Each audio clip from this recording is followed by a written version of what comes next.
everybody. Welcome to the podcast. This is MFG Media. We're having a podcast. We have a great guest today. His name's Watson. It's just a last name, right? It's typically a last name. Typically a last name. But it's my first name. It's just your first name. So, our first ever podcast video guest. So, Watson, tell me a little bit about what you do. So, I'm a general contractor and entrepreneur. Entrepreneur? So, what inspired you to start your own business?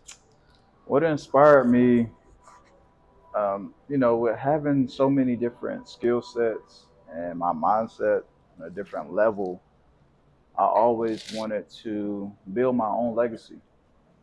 That makes sense because, with MFG, the company that I started, our slogan is advising today to secure tomorrow, because I want to build a legacy as well, not just for me, but for everyone that we help in regards to budgeting, financing, and everything like that. Right on. So, guys, this is my first ever podcast. Just to let y'all know, I got questions here, so it's going to be asked. So I'm trying to come prepared, but, make haste. Everything will be great in due time. Like with everything, they have humble beginnings, and this is our first ever humble beginning. So I have a question on here that's asking you, was there a defining moment that pushed you to take action? And if so, what was that moment that tilted the axis for you to say, I'm just going to go ahead and start everything? That's a great question. It really is a great question because I was in corporate. Okay. I was in corporate sales in a very high-level sales role, working, doing the work of 4 to 5 people easily, right?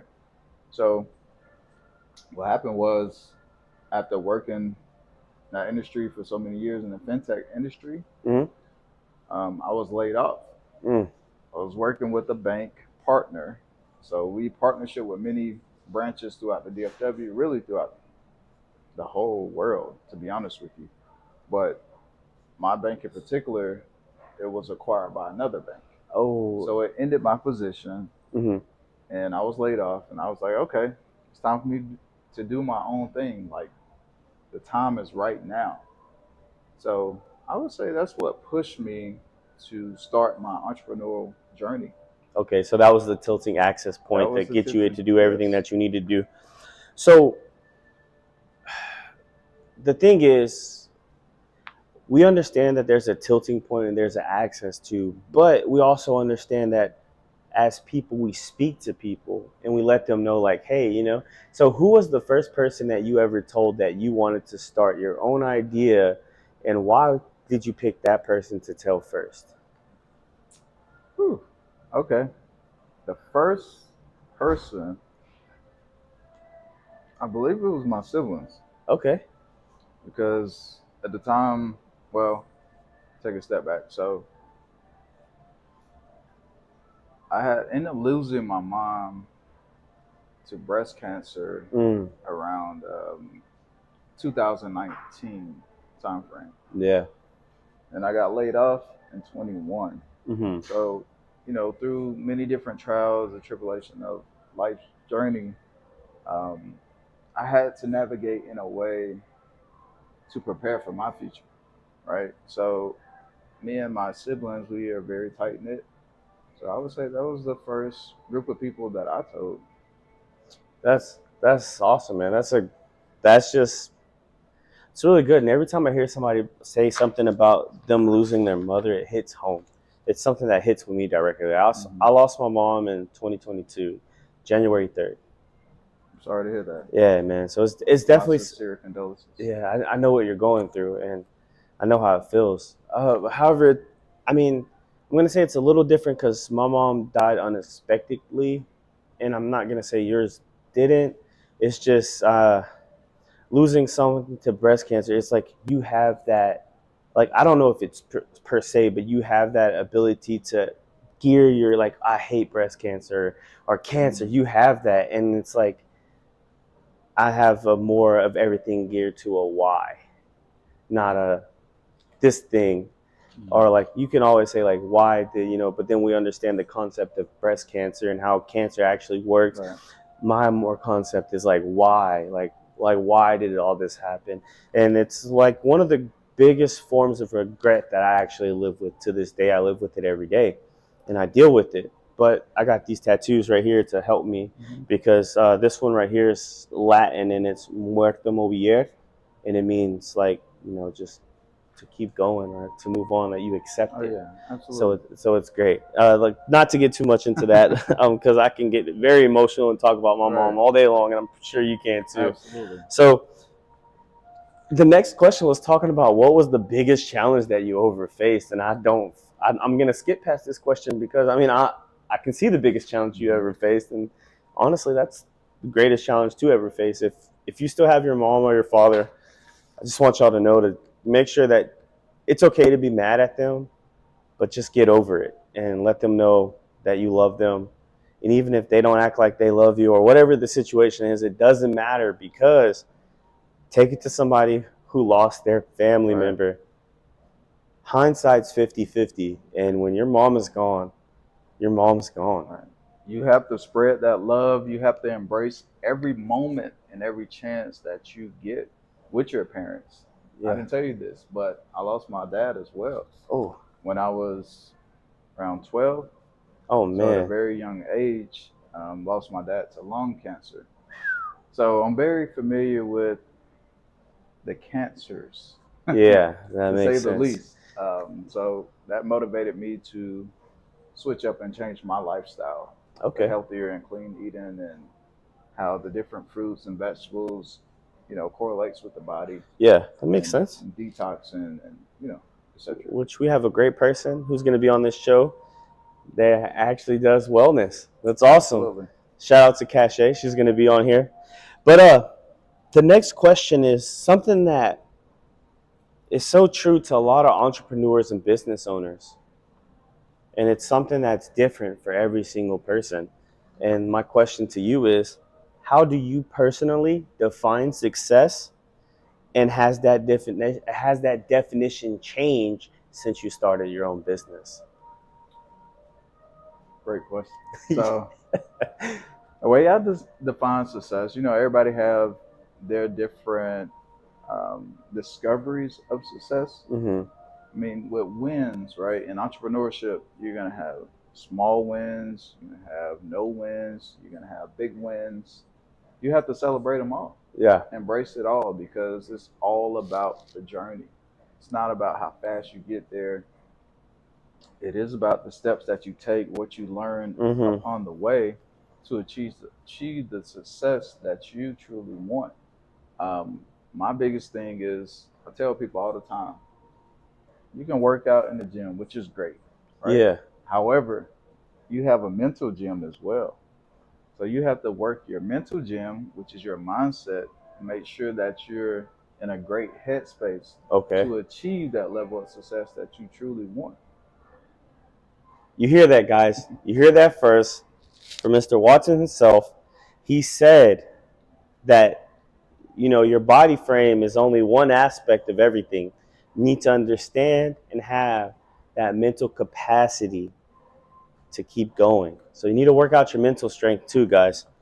That's beautiful. I mean, that's really great to think about, because like the way I define success is obviously being successful. What is success to you? Success to me is not being how I was as a child, growing up the way I grew up, living in poverty. That's my definition of success. Not living paycheck to paycheck. That's successful in itself. I have a very, rudimentary way of defining success.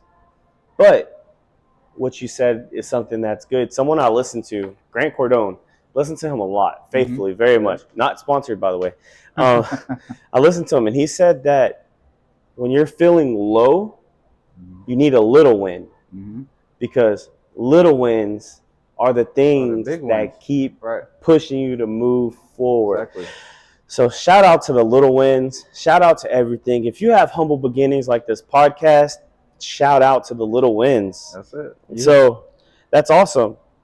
Now, talking about, your mental health, your physical health, and how you changed everything, what systems or habits in the work world have you used that helped you scale efficiently, as far as like the system and habits that you picked up from your previous corporate office that you moved over? Because I mean, we were just at this event last night, and I told you that, hey, I'm in, basically white collar work right now, but Right. previously I was doing blue collar, Yeah. and I'm looking around and I can see everything wrong with this place. Right. But other people don't look at it like that. They just see beauty.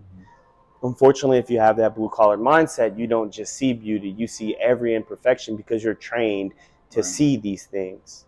Right. But you're just try to minimize them and overlook that process. So again, what system or habits have you helped scale efficiently? Have you helped, like, brought over from that designing or that world that you come from, corporate world, to help you scale efficiently in your business today? So the great transferable skills from the corporate world, Yes.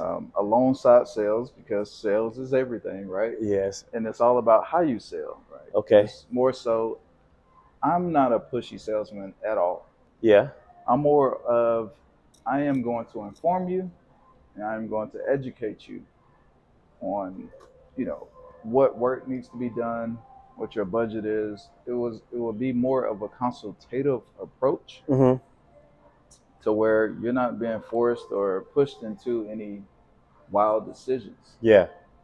So I would say that's the biggest one. Now, alongside that, um, what else I would say is dedication, time management, and staying organized, to where you work in sequential order to get estimates out, Mm-hmm. in a timely order as well.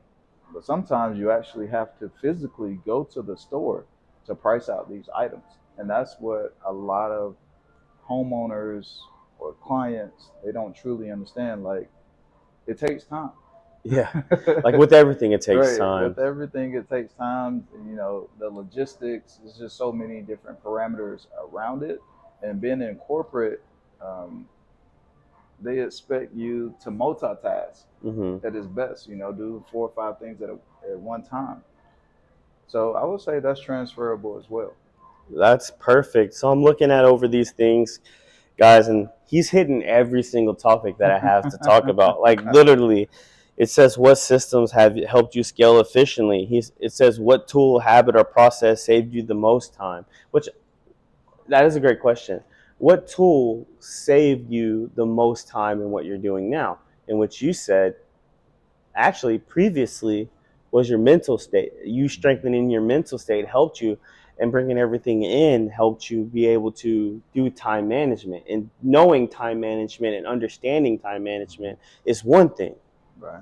However, actively doing time management is another topic. Right. So if you can give anyone out there watching today a little tidbit about actively doing time management, what would you tell them? So what I would say is always organize your time, whether it's on a calendar, whether it's a sheet of paper, a journal, or whatever, that resonates with you, right? And follow that for 30 to 45 days and get in that rhythm, and just put that 1 foot forward each day, 1 foot in front of the other, to grow 1% each day. And you will see a major difference in your life. Hear that. It's all about moving forward. Forward progression is key to everything, but forward progression is also key to having good time management, guys. Remember that. So now we're talking about time. Time is the only form of currency that no one can ever get back. And I try to let people know that. I like to say that a lot. I like to say I coined a phrase that time is the only form of currency that you can never get back. Also trying to coin other phrases, success, I guess, is about one step. So the difference between success and failure is one step. Mm-hmm. So I like to coin that phrase, and that's beautiful. That's fair, but I'll challenge you on this. Okay. Sometimes you have to fail in order to succeed. Yeah, but again, when you fail, you have to take a step. You do. But are you taking a step back, or are you taking a step forward? That's right. That's right. So you got to be able to overcome everything. That's good. That's good. That's actually really good. You have to pivot. It's like my concept of the difference between success and failure is only one step. It's very basic and vague. However, I like to break it down into that, like how you said, which way you're taking. It doesn't matter because if you fail, you never take an L if you learn. Oh, I like that. So as no matter if you fail or succeed, if you don't learn, that's when you actually lose. That's fair. Very fair. So that we're talking about time. Let's get into the real nitty gritty. Things that I like to talk about, right? That I can just read it off the paper and then talk about it all day long. What role has money management played in your growth in your company? And was there ever a moment that it almost broke you? Or how did you make it make you? Broke or made you? Does that make sense? As far as was there ever a moment to where you had that one decision like, no, I'm gonna pull back, or were you like, throw everything in there and we're gonna go over this, and it was a breaking moment. So like you're either gonna win or lose. It's one of those moments that you have, one or two options, and what did you do? How did you do it? And tell us a little bit about money management on the construction side of the general contract work. Okay. So, to be honest, I haven't had one of those moments as of yet. Okay. In my personal life, yes, I have experienced those moments. Business life, not so much. But as far on the construction and general contractor side, um, every project is different. Mm-hmm. Every client is different. So I work with everyone that truly wants to work with me. Once they set their budgets, their expectations, Okay. we see what we're able to do. That's awesome. That's awesome. So just know, and how long have you been in business? Officially, or incorporated, roughly 2.5 years. Okay, so guys, remember, little tidbit, that the first 5 years in business is the hardest years in business unless you're a restaurant, because restaurants have the first 2 to 3 years to if you're going to be able to sustain the sustainability of a business. Right. However, if you're in regular business, the first 5 years is going to tell you if you're going to make it or not. So kudos to you on the fact that you've been in business for 2.5 years for yourself, and that everything seems to be going well, and that you haven't had that moment. But just understand that that moment is going to come sooner or later, Right. and you have to be able to know how to handle that moment. Absolutely. So, I mean, that's just kudos to you on that part. Now, my next question is something that I struggle with horribly. Shout out to my wife, because this woman here puts up with everything. And when I say everything, I mean everything. And I am so sorry I don't give you enough, because this next question is hard. How do you personally balance life at work and life at home? Since you're an entrepreneur and a business owner, which one demands the most and which one do you neglect? It's a great question. But it's not very hard to answer. Okay. And I'll say that because peace of mind is everything for me personally. Yeah. Maybe for you guys as well, but I love my peace of mind. So that means that I have to have a healthy balance between work and life. Okay. So some days, every days are different. However, but I like to smoothly groove into my day. Okay, that makes sense. Right? To not be on any type of time constraints. Depending on what projects are going on. And construction is very unpredictable. For example, projects may be on hold, or they may get pushed back. So you have to pivot. And as an entrepreneur, just not based on construction, I consider myself a serial entrepreneur. Okay. I have many different skill sets, many different businesses I guess, so to speak. Yeah. Just to give you an example, one of my other businesses is called Newbie Natural. Mm-hmm. And what Newbie Natural is, we provide all organic hair oil. That is the main product right now. So it promotes hair growth and nourishment. I might need to get some of that from you. I got you. Do y'all promote beard oil? Yes. So it's for all hair. Guys, hear that. Newbie oil, right? That's what it's called? Newbie Natural. Newbie Natural. Mm-hmm.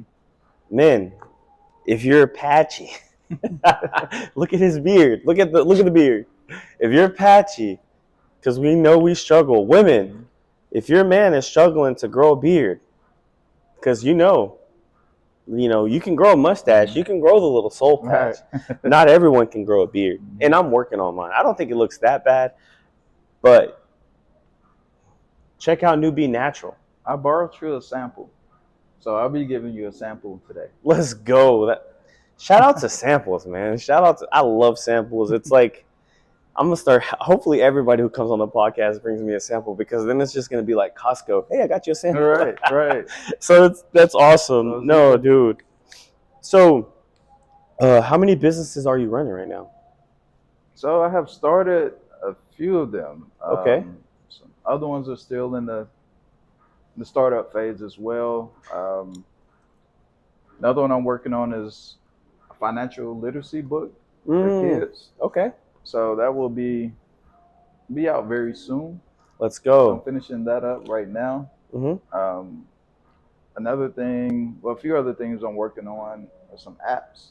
I have a lot of different app ideas that I know someone I can get you in contact with. Bring to life. He builds websites and everything. I'm talking about from scratch with coding. Okay. So he can do apps. I know this guy. He goes to my church.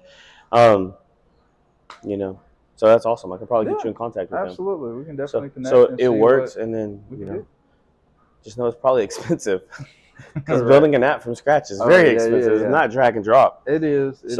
But the biggest thing is, I'll be honest with you. I do have a friend I went to college with, like one of my A1 day one bros. Yeah. He already offered to build an app for me. Yeah. However, I have to formulate it and, create the structure of it. Yeah. And that alone is very tedious. Oh, trust me. I know. I'm trying to figure out a way to build an app for the people that I work with, right? To help them out so they can see numbers. Right. But it's hard because you have to get where you're going to get the contact from, where you're going to get the information from. Then you got to set everything up separately. So I get the concept and the idea of setting up app, but I don't understand the coding. I can be in Excel for 8 hours because I love Excel and I can write formulas, macros, and everything in there in between. But when you get to coding on a website, bro, my hardest problem is SEO. SEOs are the SEO is the hardest thing to do because that's something that people, like when they look up and search you, that's something that they, your SEO helps you figure out, to get found. I'll get talking about that for hours. Let's not do that. Let's not do that because no. So one of the questions on here is talking about what do you do to give back to the community? And obviously you're creating a financial literacy book for students. One thing that I want to do is I want to reach out to Dallas school districts or districts in the DFW area, and I want to teach financial literacy, like seminars, host something for kids.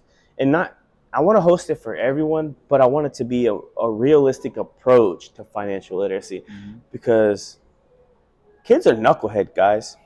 They are stubborn. And trust me, I know this. Why? Because I was a kid. I was a stubborn kid. So I understand, and I'm going to try to get this tailored so they can understand it, However, I don't want to start it off at 9th grade. I want to start it off at 8th grade, maybe even 7th grade.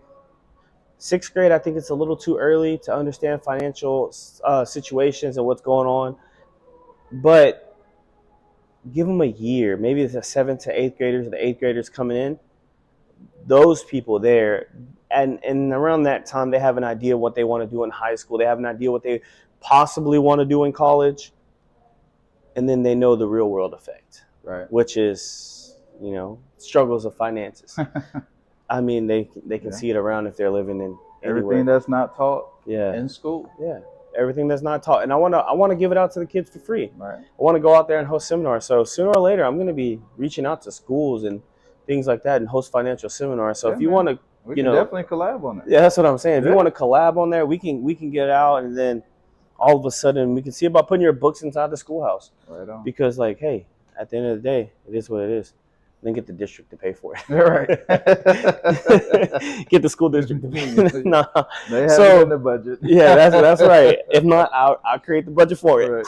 Right. So, what advice right now can you give someone who wants to start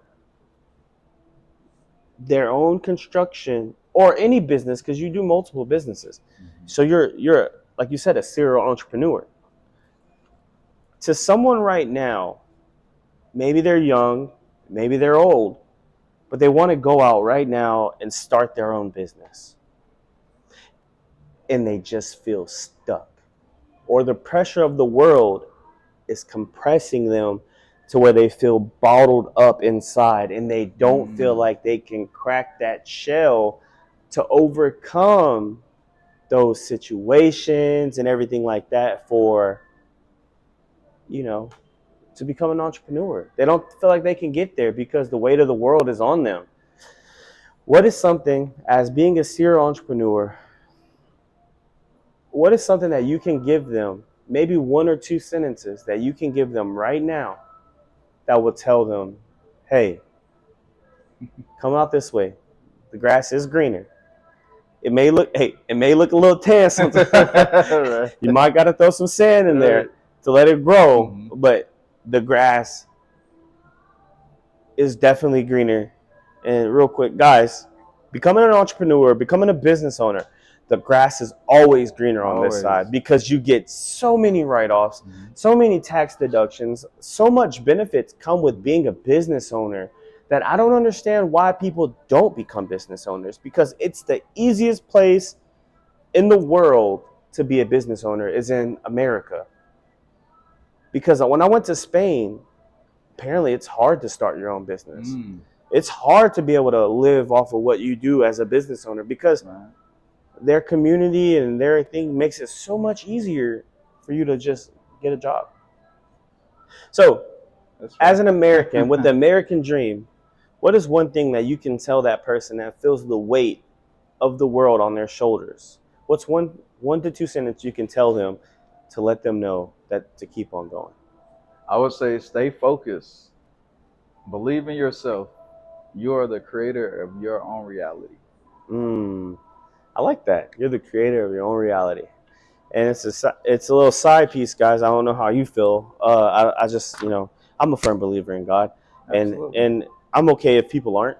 And, if some people are, some people aren't, it's okay. Because actually some of my best friends, they're atheists. Oh, they were atheists. And then after seeing me, they became agnostic, which means they don't necessarily believe that something is there, but they don't dismiss it like atheists, right? Because my friends always tell me, like, Jose, you're probably the best Christian that I ever met. I'm like, I don't want to take that title. That's such a hard title, but I don't judge anyone for what they do or how they are or their belief system like other people. Like, oh, let's not get too much into that. However, guys, like he said, you're the, like he said that you are the creator. You're the creator of your own reality. So you have to believe in yourself.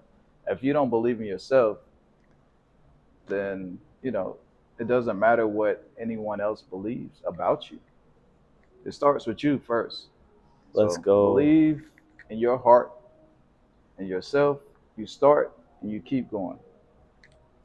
That's perfect. That is better than anything that I could say. Because I'll tell somebody, hey, you just got to, well, honestly, if I give someone a tidbit, let me put this away. If I can give you a tidbit, guys, it'll be just keep on pushing. Like you said, you are the creator of your own reality. Keep on pushing, because at the end of the day, when it's all said and done, everyone who's picking you up, guess what? They might try to tear you down one day. And everyone who's tearing you down right now, when they see you successful, hey, Watson, hey, can you give me a job? Right. Hey, Watson, hey, can you help me? Right. Hey, can you come do this? Yeah. You'll never stop hearing from that person. Yeah. But in the back of your mind, you knew that person wasn't with you along that journey. Of course. So it's always hard to find someone who actually believes in you Right. and who wants you to do better. Because too many people in this world are crab in the buckets.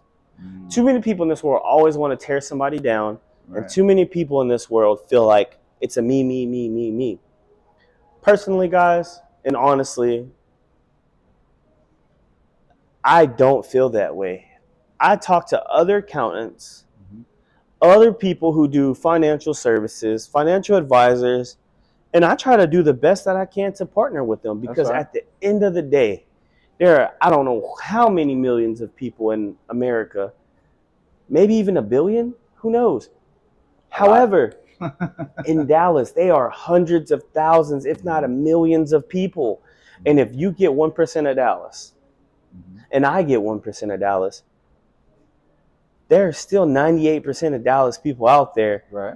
who probably would never meet each other, probably never see each other. Yet, that's still thousands of people, more than enough to keep your company busy for a lifetime. Absolutely. For your lifetime, your family's lifetime, like you said, a legacy. A legacy. All you need is 1% of your community. Just worry about taking on that 1%, and that's my tidbit. Focus on the 1% because, guys, think about it like this: simple numbers. There's 60,000 people in your community, all right, and and we're just gonna keep simple numbers, and you focus on 1%. 1% of 60,000 is 600. Right. And let's say just randomly, for monthly services, you charge somebody $100 a month. Now you charge 600 people $100 a month. Tell me how much money that is. 600 people. That's 60,000. 100. $60,000 that you will get, which is great, monthly. Right. Now, if you times 60,000, we're not going to get into all that. Just let's do it by 10 months. 60,000 times 10 months. That's $600,000 that your business will make a year, and that's just what 1%. Just 1%. Just 1%. Now retaining the clients is on you, but focusing on getting 1% is all you need. Yeah. That will take your business to the next level easily by just focusing on that 1%, which will produce that 1% growth every day. Yeah, for sure. Because honestly, guys, if you focus on 1% in your nature, in your business, even in mine, and in general, the best referral system is someone who knew somebody that knows someone. They could be like, hey, I'm going to try to get these floors done because I got a D.R. Horton house. I'm sorry. Well. No, but they're going to be like, yeah, I got this. I got my house. Got to get my floors done. Who did your floors? Well, I did my buddy got his floors done by this person, and I called them up, and they did this. You should do them. And then already the fact that one person referred one person that got another person, that makes them look at it. Guys, that 1% will be 2% so fast, and the next thing you know, you'll be making so much money as a business owner, entrepreneur, that your head will spin, and you won't even know what to do with your own money. Just remember, keep on pushing, because why? You are the what? You are the creator of your own reality. Guys, this has been a great time, a great video. This is MFG's Media's breakout podcast featuring Watson. And what is your business name again? My name is Watson, and the business name is Klutch Home Services and Beyond. So you can also call me Mr. Klutch, because we come in the clutch when y'all need us. Hey, that's what I'm talking about. Come in clutch, Mr. Klutch. That's part of what I'm going to do. It's going to be like Jose and Mr. Klutch podcast. Let's go. Yeah, Thank you so much. Yes, for sir. sure.